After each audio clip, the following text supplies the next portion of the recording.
अपनी हालत तो देखो, क्या हाल बना रखा है। तुम मुझसे शादी क्यों नहीं कर लेते?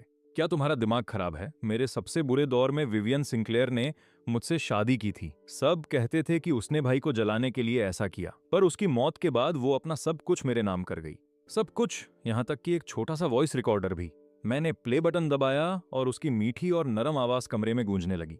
एड्रियन, क्या तुम भी मुझे थोड़ा सा प्यार कर सकते हो? इतने सालों बाद आखिरकार मुझे वो प्यार दिख ही गया जो उसने बर्फ की परतों के नीचे छिपा रखा था। एक ऐसा प्यार जो इतना विशाल, इतना खामोश और इतना गहरा था। और फिर सब कुछ धुंधला हो गया। जब मैंने फिर से आंखें खोली तो मेरा पुनर्जन्म हो चुका था। मेरी गोद लेने वाली माँ मेरा हाथ पकड़कर गिड़गिड़ा रही थी, एड्रियन प्लीज अपने भाई की जगह जेल चले जाओ, क्या तुम जाओगे? 16 साल का होने से पहले मैं हेल परिवार का वारिस था। माता पिता का दुलार और बहन का प्यार मैंने बड़ी बेफिक्र जिंदगी जी थी। जब तक एक दिन ब्रैंडन हेल डीएनए टेस्ट लेकर हमारे दरवाजे पर नहीं आ गया। तब मुझे पता चला कि पैदा होते ही नर्स ने हमें बदल दिया था। वही हेल परिवार का असली वारिस था। मैं तो बस एक ढोंगी था, दूसरे के घोंसले में पल रहा एक पराया पंछी। मैं वहां से जाना चाहता था, लेकिन मेरे असली माता पिता का पहले ही देहांत हो चुका था। हेल परिवार मुझे अनाथ होते नहीं देख सकता था, इसलिए उन्होंने मुझे गोद ले लिया। मेरे सौतेले माता पिता ने मुझे अच्छे से रखा। बहन शेरी ने कभी पराया नहीं समझा और ब्रैंडन ने भी कभी परेशान नहीं किया। मैं उनका शुक्रगुजार था। लेकिन बाद में फिल्म के सेट पर ब्रैंडन की एक दूसरे एक्टर के साथ बहस हो गई। लड़ाई के दौरान वो आदमी सीढ़ियों से नीचे गिर गया। वो कोमा जैसी हालत में चला गया था। वहां कोई कैमरा नहीं था, पर किसी ना किसी को तो जिम्मेदारी लेनी ही थी। और मैं इत्तेफाक से वहीं था और मैंने सब कुछ देख लिया था। मेरी सौतेली माँ रोते हुए मेरे पास आई और ब्रैंडन का गुनाह अपने सिर लेने की भीख मांगने लगी। ब्रैंडन घुटनों पर गिर गया, खुद को थप्पड़ मारे और मुझसे माफी मांगी, और मैंने हाँ कह दी। मैंने ब्रैंडन का गुनाह अपने सिर ले लिया। मैं जेल गया और वो सब कुछ सहा जो मेरे हिस्से का नहीं था। शुरुआत में परिवार वाले मुझसे मिलने आते थे, कभी पछतावे में तो कभी दुख में रोते हुए, पर धीरे धीरे कोई नहीं आया। एक बार जेल में प्रोग्राम हुआ तो वार्डन ने हमसे रिहाई के बाद के प्लान पूछे। मैंने बहुत देर सोचा और फिर संभल कर लिखा, बाहर निकलने के बाद मैं मम्मी और पापा से मिलना चाहता हूँ। मेरे पास वाले कैदी ने मेरे इस सादे से जवाब पर मजाक उड़ाया। मैं बस मुस्कुरा दिया। मैंने कोई बहस नहीं की। पर जब वो दिन आया और मैं जेल से बाहर निकला तो वहां कोई नहीं था। सिर्फ हेल परिवार का असिस्टेंट मुझे लेने आया था। वो मुझे सीधा एयरपोर्ट ले गया। फिर उसने मुझे पैसों से भरा एक बैग दिया। वो कुछ नहीं बोला, पर मैं सब समझ गया था। मम्मी और पापा को अब मैं नहीं चाहिए था। हेल परिवार ने मुझे त्याग दिया था। मैंने वो पैसे नहीं लिए, घमंड में नहीं, बल्कि इसलिए क्योंकि मैं उन पर दोबारा कभी बोझ नहीं बनना चाहता था। उन्होंने 20 साल तक मुझे पाला था, और उनके बेटे के लिए मैंने 5 साल जेल में काटे थे। हमारा हिसाब अब बराबर था। मैंने एक छोटा सा कमरा किराए पर लिया। मैंने एड़ी चोटी का जोर लगा दिया और आखिर में मुझे ऐसी नौकरी मिली जहां मेरे पुराने रिकॉर्ड से कोई फर्क नहीं पड़ता था। लेकिन सिर्फ 2 हफ्तों के बाद मुझे नौकरी से निकाल दिया गया। जब मैंने वजह पूछी तो उन्होंने कहा, तुमने गलत आदमी से पंगा ले लिया है। मैं सन्न रह गया। मेरे पास कहने को कुछ नहीं था। वो गलत इंसान जिसके खिलाफ मैं गया था, हेल परिवार के सिवा और कौन हो सकता था? उस दिन मैं अपना बैग लिए सड़कों पर भटक रहा था। हल्की बूंदाबांदी हो रही थी। हवा के साथ ठंडी बूंदें मेरे चेहरे पर गिर रही थीं। जब मैं चौराहे से गुजरा तो एक बड़ी स्क्रीन पर ब्रैंडन को दिखाया जा रहा था। मैं रुक गया और ऊपर देखने लगा। अवार्ड्स के स्टेज पर वो बहुत ही हैंडसम और आत्मविश्वास से भरा दिख रहा था। उसका जलवा चारों तरफ बिखरा हुआ था। कैमरा घूमा और मुझे मेरे सौतेले माता पिता दिखाई दिए। वे आंखों में आंसू लिए उसे ऐसे देख रहे थे जैसे दुनिया का सबसे अनमोल खजाना देख रहे हों। उनकी आंखों में सिर्फ प्यार था। मुझे नहीं पता क्यों, पर अचानक मुझे वो पहली बार याद आई जब माँ जेल में मुझसे मिलने आई थी। उन्होंने देखा कि मैं कितना कमजोर हो गया हूं, और उन्होंने रोते हुए वादा किया था, जब तुम बाहर आओगे तो माँ पूरी जिंदगी तुम्हारा ख्याल रखेगी। माँ तुमसे प्यार करती है। पर 2 साल पहले जब मैं उनसे आखिरी बार मिला था तो उनके चेहरे पर सिर्फ थोड़ा सा पछतावा था। एड्रियन, ब्रैंडन और विवियन सिंक्लेयर की सगाई हो रही है। वो उससे बहुत प्यार करता है। बाहर निकलने के बाद क्या तुम ये शहर छोड़ सकते हो? हम नहीं चाहते कि सिंक्लेयर परिवार को तुम्हारे अतीत के बारे में कुछ पता चले। विवियन सिंक्लेयर, उस खानदान की वारिस। जेल में हमारे पास टेलीविजन था। मैं कभी कभी ब्रैंडन और विवियन की मोहब्बत के चर्चे सुना करता था। कहते थे कि विवियन मशहूर सोशलाइट थी, पर ब्रैंडन के लिए उसने अपनी जिंदगी बदल ली। उसने मनोरंजन की दुनिया में कदम रखा जिसे वो नापसंद करती थी, उसे अवार्ड्स दिलाए, उसके लिए रास्ते बनाए और उसे ऊंचाइयों पर पहुंचाया। कभी कभी मुझे ब्रैंडन से जलन होती थी। मुझे जलन थी कि उसके पास प्यार करने वाले माता पिता और चाहने वाली गर्लफ्रेंड थी। कुछ ही सालों में उसके पास करियर और प्यार सब कुछ था। मेरी तरह नहीं, न माता पिता, न करियर, न हमसफर और न कोई प्यार करने वाला। रही बात विवियन की मुझसे शादी करने की, तो वो एक इत्तेफाक था। नौकरी से निकाले जाने के बाद मैं अपने गृहनगर लौट आया और वेटर का काम करने लगा। काम में मैं खुद को व्यस्त रखता था। मुझे नहीं पता उसे कैसे पता चला, पर जब वो मुझे ढूंढते हुए आई, मैं एक ग्राहक को बियर सर्व कर रहा था। वो आदमी नशे में था और मालकिन के साथ बदतमीजी कर रहा था। मुझे गुस्सा आया और मैंने उसे जोरदार थप्पड़ जड़ दिया। वो आदमी आगब बूला हो गया। उसने मुझे लात मारकर जमीन पर गिरा दिया। टूटी हुई बोतलें और गरम खाना मुझ पर गिर गया, जिससे मेरी खाल जलने लगी। उसका मन अभी भी नहीं भरा था। वो गालियां देता रहा और मुझ पर फिर से हाथ उठाने ही वाला था कि अगले ही पल सन्नाटा छा गया। मैंने आंखें खोलीं और मेरी नजर विवियन की चमकती आंखों से टकराई। उसने एक हल्की सी मुस्कान दी, जिसमें कोई खास गर्मजोशी नहीं थी। एड्रियन, क्या तुम इतने गिर गए हो? मैं खड़ा हुआ, कपड़ों से खाना साफ किया, सिर हिलाया और उसके पास से निकलने लगा। पर कुछ ही कदम बाद पीछे से उसकी आवाज आई, एड्रियन। मैं पीछे मुड़ा। अपनी हालत तो देखो, क्या हाल बना रखा है। तुम मुझसे शादी क्यों नहीं कर लेते? क्या तुम्हारा दिमाग ठिकाने है? विवियन ने मेरी तरफ गंभीरता से देखा। उसकी आंखों में क्या था पता नहीं, पर उसकी आवाज में सच्चाई थी। सच कहूं तो तुम्हारे भाई ब्रैंडन ने मुझे छोड़ दिया है और मेरा मूड बहुत खराब है। हेल परिवार ने तुम्हारी ये हालत कर दी। हम खुद को पीड़ितों का गठबंधन कह सकते हैं। वैसे भी तुम्हारे पास खोने को कुछ नहीं है। मुझसे शादी करने में तुम्हारा कुछ नहीं जाएगा। डर किस बात का है? मैंने इस बारे में सोचा। मैंने कुछ नहीं कहा। वो शांति से इंतजार करती रही। ठंडी हवा चली और मैं बिना सोचे ही कांप उठा। विवियन ने अपना कीमती कोट उतारा और मेरे कंधों पर डाल दिया। उस पल मेरी सांसों में उसकी हल्की सी खुशबू बस गई। बाद में जब हमारी शादी की खबर फैली तो पूरी इंडस्ट्री में हंगामा मच गया। सब कहने लगे कि विवियन ने ब्रैंडन को जलाने के लिए मुझसे शादी की है। शादी में जब विवियन ने हाँ कहा तो मैंने भीड़ में ब्रैंडन को देखा। उसकी आंखें रोने की वजह से लाल थीं। वो अपना आपा खो बैठा और वहां से चला गया। मैंने अपने पास खड़ी विवियन को देखा। वो बस मुस्कुरा रही थी। उसने ब्रैंडन की तरफ देखा तक नहीं, जैसे उसने कभी उससे प्यार ही न किया हो। शादी के बाद विवियन ने मेरा बहुत ख्याल रखा। उसने मुझे अपना पर्सनल असिस्टेंट बना लिया ताकि हम हर पल साथ रहें। जब मैंने वजह पूछी तो उसने मजाक में कहा, मैं तुम्हारे जैसे सुंदर आदमी को घर पर अकेला नहीं छोड़ सकती। क्या होगा अगर कोई चोर तुम्हें चुरा ले जाए? अगर तुमने अपनी मासूमियत खो दी तो ये मेरे लिए बहुत बड़ा नुकसान होगा। मैं उसके इस मजाक पर हंस पड़ा और कोई बहस नहीं की। जेल में बिताए उन सालों में मैंने बहुत कुछ सहा था। मेरा शरीर अब और तनाव नहीं झेल सकता था। एक मामूली सर्दी जुकाम भी मुझे गंभीर रूप से बीमार कर देता था। बाद में विवियन ने मेरा इलाज करने के लिए एक नामी डॉक्टर रखा और मैं धीरे धीरे ठीक होने लगा। मेरे बिस्तर के पास बैठी उसने मेरा हाथ पकड़ा। वो बहुत ही गंभीर दिख रही थी। मैंने तुम्हें खरीदा है। तुम्हारी जिंदगी अब मेरी है। तुम्हें मुझसे पहले मरने की इजाजत नहीं है। मुझे पता था कि उसकी बातें बचकानी थीं, पर उसकी उन भावुक आंखों में देखते हुए मैंने हाँ में सिर हिला दिया। मुझे नहीं पता था कि वो इतनी दुखी क्यों थी, पर मैंने कभी कुछ न पूछने और बीच में न पड़ने का सबक सीख लिया था। ऐसे ही हमें साथ में बूढ़ा होना था। पर आखिर में वादा मैंने नहीं तोड़ा। वो विवियन थी। मिस्टर एड्रियन, मिस विवियन का कल सुबह 4:10 पर एक सड़क हादसे में निधन हो गया। उन्हें बचाया नहीं जा सका। जब मैंने अस्पताल का दरवाजा खोला तो मिस्टर और मिसेज सिंक्लेयर बुरी तरह रो रहे थे। मैंने विवियन का अंतिम संस्कार खुद किया। हमारी शादी के 5 साल बाद भी कई लोगों ने हमें स्वीकार नहीं किया था। खासकर ब्रैंडन का प्यार नफरत में बदल गया था और वो बस मेरी बर्बादी का इंतजार कर रहा था। जब विवियन के माता पिता वहां से गए तो वो टूट चुके थे। अब उनमें वो पहले जैसा गर्व नहीं था। एक हफ्ते बाद विवियन के वकील अटॉर्नी चेस विरासत के कागजात लेकर मेरे पास आए। जाते जाते उन्होंने मुझे एक छोटा वॉइस रिकॉर्डर थमाया। ये मिस सिंक्लेयर का था। इसे ठीक कर दिया गया है। मुझे यकीन है कि आप इसे चाहेंगे। विवियन ने अपनी वसीयत में अपनी सारी संपत्ति और शेयर मेरे नाम कर दिए थे। मैंने रिकॉर्डर प्ले किया। ये विवियन की कोमल आवाज थी। एड्रियन, मैंने तुमसे शादी ब्रैंडन को नीचा दिखाने के लिए नहीं की थी। मैं सच में तुमसे प्यार करती हूँ। मैं एक पल के लिए सुन्न रह गया, लेकिन मेरे अंदर एक अजीब सी शांति थी, जैसे मुझे ये हमेशा से पता हो। शायद तुम भूल चुके हो कि हम पहले भी मिल चुके हैं। स्कूल में तुम सबके चहेते और शानदार सीनियर थे जिसे हर टीचर पसंद करता था। मेरी मेंटर हमेशा तुम्हारी बातें करती थी। जब भी वो तुम्हारे टीचर से मिलकर आती तो मुझसे कहती, विवियन मैं तुम्हें अभी नहीं देखना चाहती, मुझसे दूर रहो। मैं अनजाने में ही हल्का सा मुस्कुरा दिया, मगर अगले ही पल मेरी वो मुस्कुराहट गायब हो गई। मुझे तब तुम पर गुस्सा आता था, पर मैं तुम्हें देखना बंद नहीं कर पाती थी। मुझे अपनी भावनाओं पर शर्म आती थी, मगर फिर झूठे हमलों के आरोप में तुम्हें जेल भेज दिया गया। मुझे कभी यकीन नहीं हुआ। मुझे सच जानना ही था, मगर हेल परिवार ने सारे सबूत मिटा दिए थे, इसलिए मैंने ब्रैंडन पर नजरें टिका लीं। तो विवियन और ब्रैंडन की मशहूर प्रेम कहानी महज एक पर्दा थी ताकि वो सच जान सके। विवियन को अंदाजा नहीं था कि ब्रैंडन इतना शातिर होगा, पर उसे कुछ सुराग मिल ही गए। मुझे अचानक अपनी शादी से पहले की बात याद आई। विवियन ने मुझसे बड़ी उम्मीद से पूछा था, एड्रियन क्या तुम बदला लेना चाहते हो? मैंने अपना सिर हिला दिया था। नहीं, अभिशाप बराबर है। इतने वक्त बाद अब मुझे सब समझ आ रहा है। उस दिन उसे सच का पता चल चुका था। उसने मेरे लिए सच ढूंढा और फिर मेरे ही लिए उसे दफन कर दिया। उसने जो किया मेरे लिए किया। मेरे अंदर जज्बातों का सैलाब उमड़ पड़ा। मैंने सबको धोखा दिया, यहाँ तक कि तुम्हें भी।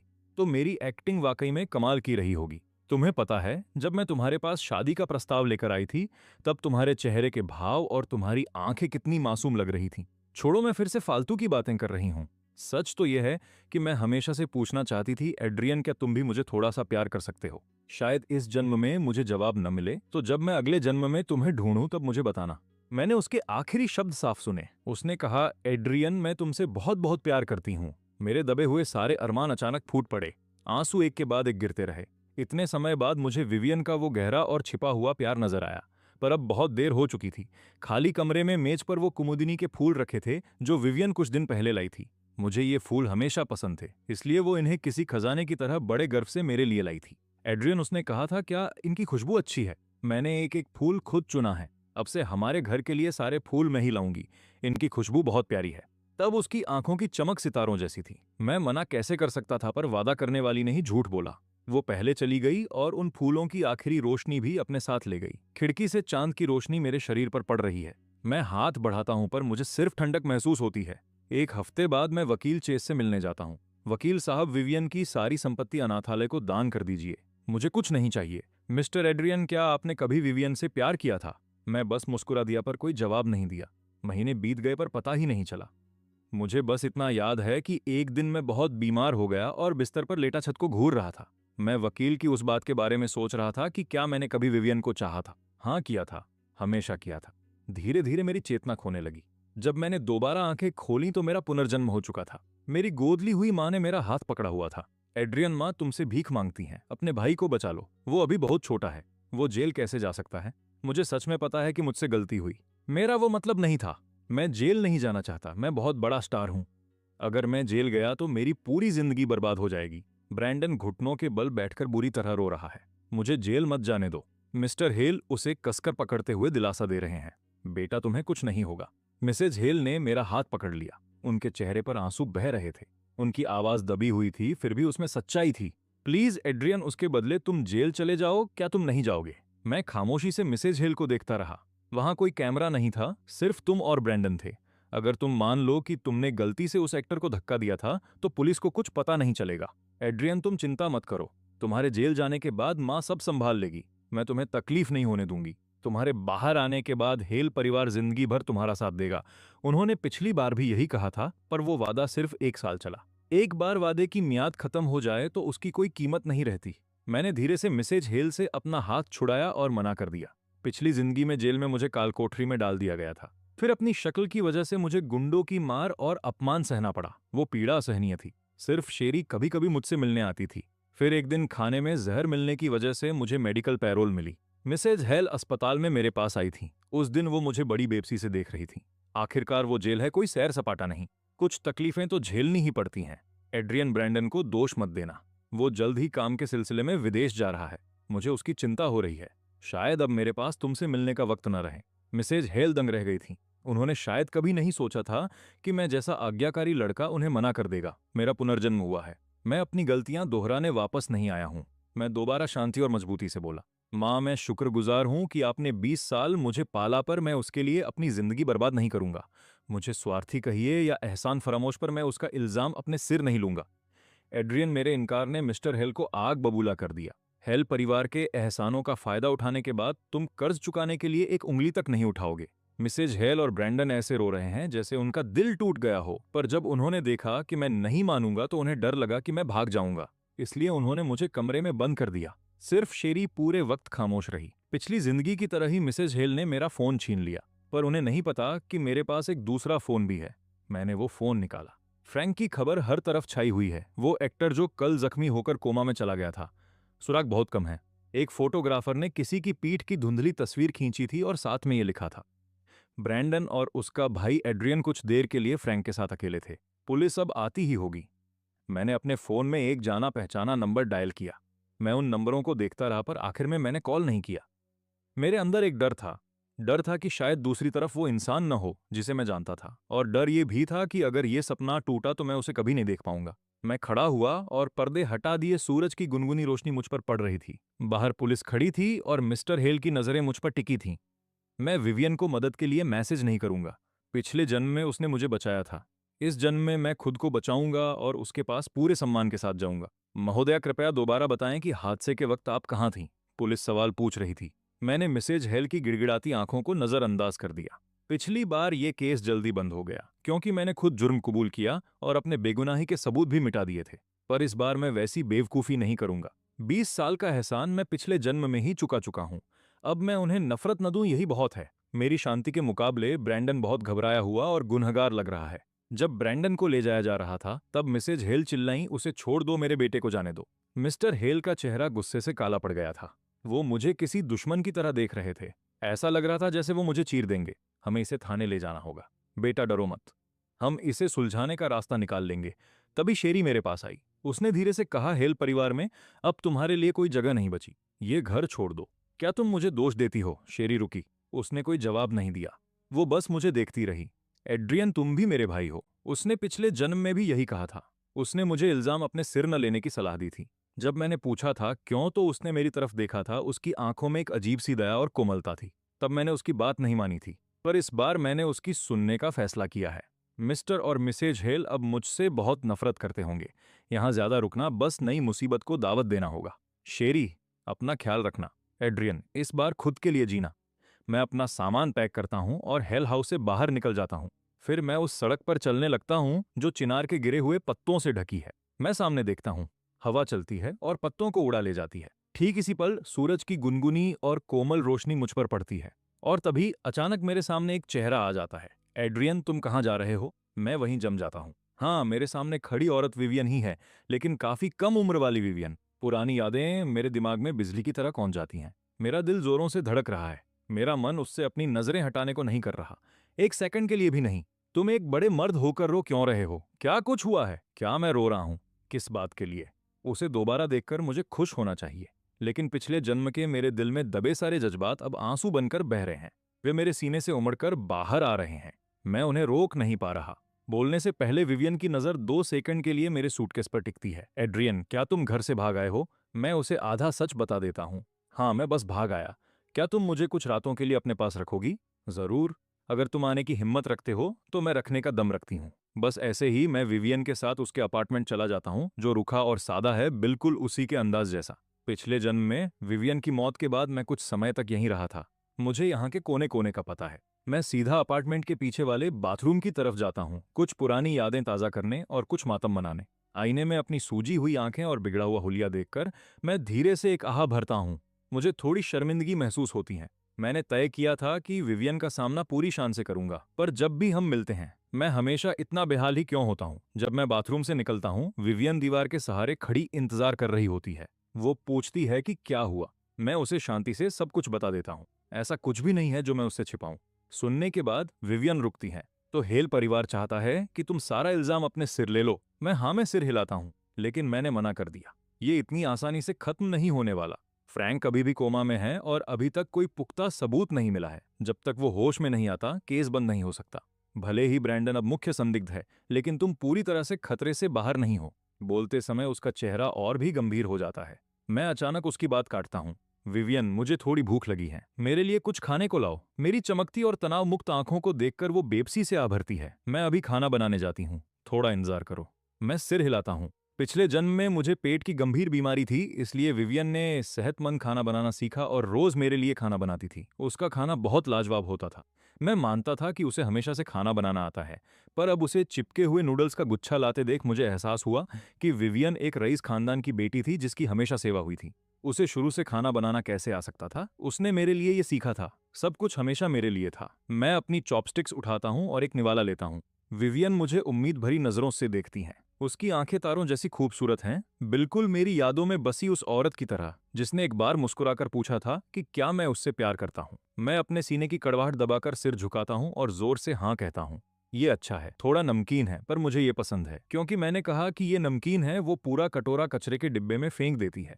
फिर वो चॉपस्टिक्स उठाती हैं और खुद चखने की कोशिश करती है। अगले ही पल चॉपस्टिक्स भी कचरे में चली जाती हैं। ये तो बहुत बुरा है। मुझे खाना बनाना नहीं आता, पर क्या ये वाकई इतना बुरा है? कोई बात नहीं, भविष्य में तुम्हारा बनाया खाना बहुत शानदार होगा।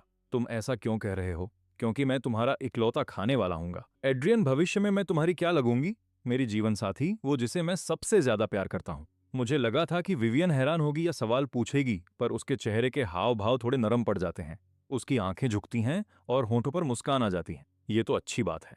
उसकी हमेशा की बेपरवाही गायब हो जाती है और उसकी जगह एक सच्चाई आ जाती है। बस इसी तरह मैं 2 हफ्तों तक विवियन के घर पर रहता हूँ। सबसे अच्छी बात उसका घर आने का इंतजार करना है। वो रसोई में खाना बनाने की जद्दोजहद करती है, जबकि मैं दरवाजे के सहारे खड़ा उसे देखता रहता हूँ। कभी कभी मैं उसकी मदद भी करता हूँ। उस पीली रोशनी के नीचे जूड़ा बनाए हुए उसका चेहरा बहुत खूबसूरत लगता है, जिसमें एक मासूमियत झलकती है। उस नरम रोशनी में डूबी हुई वो एक सुकून देने वाली कोमलता बिखेरती है। पिछले जन्म की उस बेबाक और सख्त मिस विवियन के मुकाबले वो अब कहीं ज्यादा नरम और कम उम्र दिखती है। ये उसकी जिंदगी का वो हिस्सा है जिसे मैंने पहले कभी नहीं देखा था। जैसे जैसे विवियन का खाना दिन ब दिन बेहतर होता गया, हेल परिवार का सब्र आखिरकार जवाब दे गया। मुझे लगा था कि हेल परिवार ब्रैंडन को बिना लड़े जेल नहीं जाने देगा, पर मुझे ये उम्मीद नहीं थी कि वे फ्रैंक के मैनेजर को रिश्वत देकर मुझे असली गुनहगार बता देंगे। कितनी बेशर्मी है, कितनी घटिया बात है। एड्रियन हमारी सगी संतान नहीं है। उसे जन्म के समय बदल दिया गया था। ब्रैंडन हमारा असली बेटा है। ब्रैंडन मेरा अपना खून है, लेकिन उसने अपनी जिंदगी में बहुत दुख झेले हैं। अब उसे फंसाकर जेल भेजा जा रहा है। एड्रियन, तुमने वाकई मेरा दिल तोड़ दिया है। रोना बंद करो माँ, उदास मत होइए। एड्रियन से शायद नासमझी में ये गलती हो गई होगी। अगर मैं उसके बदले सजा काट सकता तो मैं खुशी खुशी ऐसा करता, ताकि वो आपके साथ रह सके। जिसकी गलती है उसे ही जिम्मेदारी लेनी होगी। जो तुम्हारा बोझ नहीं है उसे तुम्हें उठाने की जरूरत नहीं। मैं समझ गया। अपना सिर उठाओ ब्रैंडन, उनका सामना करो। डरो मत। एड्रियन, हेल परिवार ने इतने सालों तक तुम्हें पाला है। हम उम्मीद करते हैं कि तुम आगे आओगे और अपनी गलती का प्रायश्चित करोगे। वीडियो रिलीज होते ही इंटरनेट पर मेरे खिलाफ गुस्से की लहर दौड़ जाती है। लोग मुझे एहसान फरामोश कह रहे हैं। वे कहते हैं कि मैं अपनी हरकतों की जिम्मेदारी नहीं लेता। वे मुझे गद्दार कहते हैं जिसने उसी थाली में छेद किया जिसमें खाया। मेरे निजी अकाउंट्स भी ढूंढ लिए गए हैं। रोज मेरे इनबॉक्स में गालियों की बाढ़ आ जाती है। मैं उन लोगों को जवाब देता हूं जो परवाह करते हैं, और उन सबको ब्लॉक कर देता हूं जो मुझसे जुर्म कबूल करने को कहते हैं। पुराने सहपाठी भी फोन करके मेरा हाल पूछ रहे हैं। बाहर की दुनिया में हंगामा मचा है, लेकिन मैं कुछ नहीं करता। हेल परिवार चाहे जितना भी तूफान खड़ा कर ले, जब तक पुलिस ने मुझे समन नहीं भेजा मैं बेगुनाह हूं। पैनिक होकर खुद को साबित करने के जाल में क्यों फंसना। एक दिन विवियन को खबर मिलती है। वो घर भागती हुई आती है और घुसते ही कहती है, एड्रियन, मैं तुम्हारी मदद कर सकती हूँ। मैं थोड़ा मुस्कुराता हूँ, कहता हूँ कि जरूरत नहीं, पर बोलते बोलते न जाने क्यों मुझे पिछले जन्म की हमारी एक जोरदार बहस याद आ जाती है। मैं इसे जोरदार कह रहा हूं, पर असल में विवियन मेरे लिए इतनी अच्छी थी कि बहुत से लोग उससे जलने लगे थे। किसी ने मेरी जेल जाने की कहानी लीक कर दी थी और इंटरनेट गालियों से भर गया था। अंत में बात एक ही चीज पर अटकी कि मैं विवियन के लायक नहीं था। विवियन मेरे लिए उन अफवाहों को मिटाना चाहती थी, इसलिए वो चाहती थी कि हम एक साथ प्रेस कॉन्फ्रेंस करें और अफवाह फैलाने वालों पर केस करें। लेकिन मुझे लगा ये बेकार है। आखिरकार मैं जेल जा चुका था, मेरा जमीर साफ था, लेकिन मैं नहीं चाहता था कि विवियन भी इस आलोचना में घिसटे। पर इस बात ने उसे नाराज कर दिया। उसने बहुत बेरुखी से मुझसे पूछा था, क्या तुम्हारे दिल में मेरे लिए कोई जगह है? क्या तुम मुझे अपनी पत्नी मानते हो? तब मुझे बस यही लगा था कि अफवाहों को नजरअंदाज करना ही बेहतर है। विवियन को लगता था कि ये गपशप बेतुकी और बेबुनियाद है। एक लंबी खामोशी के बाद उसने एक फीकी और कड़वी हंसी हंसते हुए धीरे से कहा, तुम शायद एक साफ नाम के साथ जी सको, पर मैं किसी को तुम पर उंगली उठाते नहीं देख सकती। मैं चुप रहा और कोई जवाब नहीं दिया। जब विवियन जाने लगी तो मैंने उसकी तरफ देखा। वो बस एक अकेला और तन्हा सा साया लग रही थी। तब मुझे थोड़ा पछतावा हुआ था। मैंने सोचा था कि शायद मुझे मान जाना चाहिए था। ये इतनी छोटी सी बात थी, पर मुझे कभी अंदाजा नहीं था कि वो उसे आखिरी बार देखना होगा। उसकी मौत के बाद मैं खुद से बार बार पूछता रहा, मैं उसके साथ क्यों नहीं खड़ा हुआ? मैंने उसे अपने दिल की बात क्यों नहीं बताई? उसकी बेपनाह देखभाल, उसका समर्पण, क्या मैंने वाकई नहीं देखा कि वो मुझसे प्यार करती थी? मुझे पता था, मुझे सब पता था, पर मैं एक स्वार्थी कमीना था जिसने प्यार को बस एक हक समझ लिया था। मुझे यकीन था कि विवियन अंत तक मेरे साथ रहेगी। मैं स्वार्थी होकर उसके प्यार में डूबा रहा, पर उसके जाने तक मैंने कभी उसके बेचैन दिल को सुकून देने की कोशिश नहीं की। मैंने प्यार क्या होता है ये तो सीख लिया, पर यह एहसास बहुत देर से हुआ। सबसे बेरहम चीज यह है कि कबूल करने का मौका कभी न मिले और उसे हमेशा के लिए खोने से पहले करीब ना आ पाना, बिना किसी दूसरे मौके के। ये दोबारा जन्म मिलना मेरे लिए ईश्वर का वरदान है, सब कुछ ठीक करने का एक मौका। मैं विवियन को गले लगा लेता हूँ और बहुत ही धीमी आवाज में कहता हूँ, हाँ, मेरी मदद करो। मैं उसे देखता हूँ, मेरा दिल अनगिनत जज्बातों से भर जाता है। पिछले जन्म के वो धुंधले टुकड़े और रिकॉर्डर से सुनी उसकी वो शर्मीली और कोमल बातें एक साथ मिलकर मेरे सीने में एक मीठा सा दर्द भर देती हैं। मैं मुस्कुराता हूँ, शिष्टाचार के लिए नहीं, बल्कि एक राहत, गर्माहट और भरोसे के साथ। इस बार मैं उसे खुद से दूर नहीं करूंगा। मैं उसे खामोशी और तन्हाई में सब कुछ अकेले नहीं सहने दूंगा। विवियन बहुत तेजी से काम करती हैं। वो सिंक्लेयर परिवार की पूरी ताकत लगा देती हैं ताकि उस घटना वाले दिन फिल्म सेट के आसपास के हर मुमकिन कैमरे की गुप्त जांच शुरू की जा सके, जैसा कि उसने सोचा था। भले ही हेल परिवार ने पुख्ता सबूतों को जल्दी से मिटा दिया था, पर कोई भी योजना पूरी तरह से सही नहीं होती। आसपास की दुकानों, सड़कों और उस दिन वहां शूटिंग कर रहे अन्य फिल्म क्रू के कैमरों की जांच करके हमें आखिरकार कुछ धुंधले लेकिन बेहद जरूरी वीडियो मिल जाते हैं। फुटेज साफ नहीं है, लेकिन ब्रैंडन की खास जैकेट और उसके चमकते हुए बालों से साफ पता चलता है कि उसकी एक्टर फ्रैंक के साथ तीखी बहस हो रही है। और उसी हाथापाई में वो फ्रैंक को सीढ़ियों से नीचे धक्का दे देता है। फुटेज हाई रेजोल्यूशन में नहीं है, लेकिन ये केस की सच्चाई खोलने के लिए काफी है। ब्रैंडन को किसी तरह पता चल जाता है कि हम सबूत जुटा रहे हैं। एक चूहे की तरह घिर जाने के बाद वो विवियन को किडनैप करने के लिए आदमी भेजता है और मुझे फोन करके बदले में असली सबूतों की मांग करता है। एड्रियन, सबूत दे दो वरना विवियन की खैर नहीं। वीरान गोदाम नंबर 3 में अकेले आओ और सारी कॉपियां लाओ। ब्रैंडन की आवाज में पागलपन था और मेरा दिल तेजी से धड़क रहा था। मैं उस वीरान गोदाम पहुंचा जहां ब्रैंडन कुछ खतरनाक गुंडों के बीच खड़ा था। वो कहाँ है? ब्रैंडन चिल्लाया। तुम्हें यूएसबी ड्राइव चाहिए? ले लो, पर पहले विवियन को छोड़ो। ब्रैंडन की आंखों में लाच और जीत साफ दिख रही थी। उसी पल मैंने उसके पास खड़े गुंडों को पहचान लिया। ये वही लोग थे जिन्होंने पिछली जिंदगी में जेल में मुझे तड़पाया था। तो ये कोई इत्तेफाक नहीं था। शुरू से आखिर तक ये सब ब्रैंडन की ही चाल थी। वो सिर्फ इल्जाम मुझ पर नहीं डालना चाहता था, वो चाहता था कि मैं जेल में तड़पूं और कभी बाहर ना आ पाऊं। मेरा दिमाग गुस्से से भर गया और मैंने यूएसबी ड्राइव ब्रैंडन को थमा दी। जैसे ही विवियन मेरे पास आई, मैं ब्रैंडन पर झपटा और यूएसबी वापस छीनने की कोशिश की। वहां हंगामा मच गया। वे गुंडे अनाड़ी नहीं थे। उनका हमला बेहद बेरहम था। मैंने विवियन को बचाते हुए पूरी जान लगा दी। उसी बीच मेरी पीठ पर लोहे की रॉड लगी। दर्द जैसा था, पर मैं उसे गोदाम से बाहर ले आया। हम बच तो गए, पर यूएसबी अब भी ब्रैंडन के पास थी। वो जीत की हंसी हंसा। वो अपने आदमियों के साथ भाग निकला। उसे लगा कि सबूत मिटाकर वो चैन की नींद सो पाएगा। अगर दर्द हो रहा है तो बताओ, नाटक मत करो। मैं ठीक हूं, पहले से बहुत बेहतर हूं। अकेले खतरे में मत जाना, वादा करता हूं। फिर कभी नहीं। जब ब्रैंडन को लगा कि सब ठीक हो गया है और वो प्रेस कॉन्फ्रेंस की तैयारी कर रहा था, तभी खबर आई कि सर फ्रैंक जाग गए हैं और उन्होंने तुम्हारा नाम लिया है। क्या? पुलिस आ रही है। अस्पताल से चौंकाने वाली खबर आई। फ्रैंक, जो कोमा जैसी हालत में थे, अब जाग चुके थे। होश में आते ही उन्होंने पुलिस को बताया कि बहस के दौरान ब्रैंडन ने ही उन्हें सीढ़ियों से नीचे धक्का दिया था। ब्रैंडन ने मुझे धक्का दिया था। उसी वक्त वकील चेस ने वो फुटेज पेश की जो विवियन ने बैकअप के लिए रखी थी। ये सबूत पक्का था। ब्रैंडन के जुर्म सबके सामने आ गए। पुलिस तुरंत ब्रैंडन को गिरफ्तार करने पहुंची। वो घबराकर अपनी कार में भागा और पागलों की तरह गाड़ी चलाने लगा। पीछा करने के दौरान उसका एक्सीडेंट हो गया और उसकी मौके पर ही मौत हो गई। उसके गुंडे भी विवियन के अपहरण और मुझ पर हमले जैसे कई जुर्मों में पकड़े गए और पुलिस ने उन सबको दबोच लिया। जब मिसेज हेल को ब्रैंडन की मौत का पता चला तो वो इसे बर्दाश्त नहीं कर पाईं। उनका मानसिक संतुलन पूरी तरह बिगड़ गया। वो गहरे सदमे में चली गईं और दिन भर रोती रहती। इतने दुख और झटकों के बाद मिस्टर हेल को सब साफ दिखने लगा। उन्हें अपनी पुरानी जिद और बेरुखी पर बहुत पछतावा हुआ।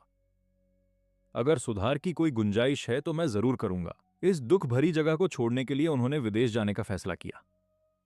शेरी ने मजबूती से हेल परिवार का बिजनेस संभाल लिया। परिवार की बेड़ियों से आजाद होकर वो अपनी जिंदगी जीने लगी। अब मैं हेल खानदान का नाम दोबारा रोशन करूंगी।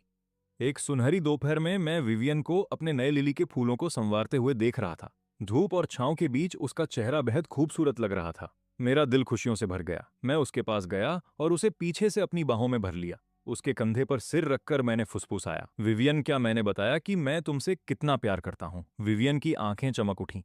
मैं भी तुमसे प्यार करती हूं एड्रियन। 2 जन्मों की मुश्किलों के बाद आज हमारे दिलों का प्यार खुलकर बाहर आ रहा था। पहाड़ों, समंदर और वक्त की दूरियों को पार कर अब हमें कोई जुदा नहीं कर सकता। सब कुछ ठीक होने के बाद विवियन के साथ मेरी जिंदगी में सुकून लौट आया। हम अक्सर साथ बैठते, एक दूसरे को मुस्कुरा कर देखते। मैं एक पुनर्जन्म पाई हुई रूह हूं। जब मैं वापस लौटी, मैं सीधे हिल परिवार के पास गई, पर वहां सब कुछ पहले जैसा शांत था। एड्रियन अब भी स्कूल का वो सबसे काबिल लड़का था जिसका दिल पिछली जिंदगी में बुरी तरह टूट चुका था। एड्रियन खुद को कभी सुरक्षित महसूस नहीं करता था। जेल बहुत भयानक थी। जलनखोर लोग उससे नफरत करते थे और कैदी उसे आधी रात में तड़पाते थे। इसलिए रिहा होने के बाद भी जरा सी आहट पर उसकी नींद खुल जाती थी। वो पूरी रात जागता रहता, पर दिन में अपना काम बखूबी करता। मेरा एड्रियन बर्फ जैसा नाजुक है, पर चीड़ के पेड़ जैसा मजबूत भी। वो ऐसा दिखता है जैसे रोशनी की किरण उसे पिघला देगी, पर सच तो ये है कि वो अटूट है। मैं उससे प्यार और उसकी इज्जत करती हूँ। समारोह में एड्रियन स्टूडेंट काउंसिल प्रेसिडेंट के तौर पर खड़ा था। मैं दूर बैठकर उसे देख रही थी। उसका जलवा हर तरफ बिखरा था और मैं पूरी तरह उसकी बातों में खो गई थी। ये एड्रियन मेरी यादों वाला वो मासूम टॉपर छात्र था। स्टेज पर खड़े होकर हवा उसके बालों को सहला रही थी। सूरज की किरणें उसे सुनहरा बना रही थीं और मैं चाहती थी कि वो पल वहीं रुक जाए। काश मेरे एड्रियन को फिर कभी वो तकलीफें न झेलनी पड़े। उसकी मुस्कान और उसका दुख हमेशा सच्चा हो और उसे कभी अफवाहों या मजाक का सामना न करना पड़े। मुझे पता था ब्रैंडन मुसीबत खड़ी करेगा, इसलिए मैंने पहले ही इंतजाम कर लिया था। मैंने उस जगह एक छुपा हुआ कैमरा लगवा दिया था। मेरा प्लान सही वक्त पर फुटेज दिखाकर एड्रियन को हेल परिवार की बेड़ियों से आजाद करना था, पर इस बार उसने वो गलती नहीं की। उसने इल्जाम लेने से मना कर दिया और एक छोटा सूटकेस लेकर उस घर से बाहर निकल आया, जो कभी उसका अपना था ही नहीं। मैंने उसे शांत गलियों में चलते देखा जहां सूखे पत्ते बिखरे हुए थे। उसके जूतों के नीचे सूखे पत्तों के कुचलने की साफ आवाज आ रही थी। धूप में उसकी परछाई लंबी और मजबूत दिख रही थी। मुझे एहसास हुआ कि एड्रियन का भी पुनर्जन्म हुआ है। मैं उसे घर ले आई ताकि देख सकूं वो सब कैसे संभालेगा। मैं देखना चाहती थी कि वो हेल परिवार से कैसे निपटता है। मैंने अनजान बनने का नाटक किया। मैं जानबूझकर किचन में देर तक उलझी रही। मैं उसे अपना एक अधूरा सा पहलू दिखाना चाहती थी ताकि वो मेरे करीब आ सके। जब मैंने उसके सामने वो अजीब से नूडल्स रखे तो वो दंग रह गया और तभी मेरे दिल के अरमानों ने उसे राह दिखाना शुरू किया। मैं चाहती थी कि उसे सालों से छुपे मेरे प्यार का एहसास हो। मैं चाहती थी कि उसका दिल मेरे लिए धड़के। मुझे खुश होना चाहिए था क्योंकि मैं 2 जन्मों से इसी पल का इंतजार कर रही थी। पर जैसे ही मैंने उसकी आंखें नम देखीं, मेरी सारी चालाकी गहरे दुख में बदल गई। जाने दो, प्यार कोई खेल नहीं था। मैं उससे प्यार करती हूं और उसका प्यार मिलना अब उतना जरूरी नहीं रहा। जब ब्रैंडन ने मेरा अपहरण किया, मुझे पता था एड्रियन आएगा। मैं उसे जानती हूं, पर मैं नहीं चाहती थी कि वो आए क्योंकि ये बहुत खतरनाक था। मगर इस बार वो खामोश नहीं रहा और मेरे लिए उसने सबसे खतरनाक रास्ता चुना। आखिर में एड्रियन ने मेरा हाथ थामा और हम उस गोदाम से बाहर निकल आए। उस दिन एड्रियन ने मुझे अपनी बाहों में भर लिया। उसने मुझे जोर से पकड़ा था और उसकी कांपती हुई सांसें मेरी गर्दन पर महसूस हो रही थीं। विवियन, क्या मैंने कहा कि मैं तुमसे कितना प्यार करता हूं? उस पल मेरे सालों के इंतजार को ठिकाना मिल गया और मैंने उसे जवाब दिया। मैं भी तुमसे प्यार करती हूं एड्रियन। हूं। कहते हैं कि प्यार करने वाली रूहें एक दूसरे को ढूंढ ही लेती हैं। मुझे यकीन है कि हमारे दोबारा मिलने के दिन की वो धूप दुनिया की सबसे सुकून भरी रोशनी थी।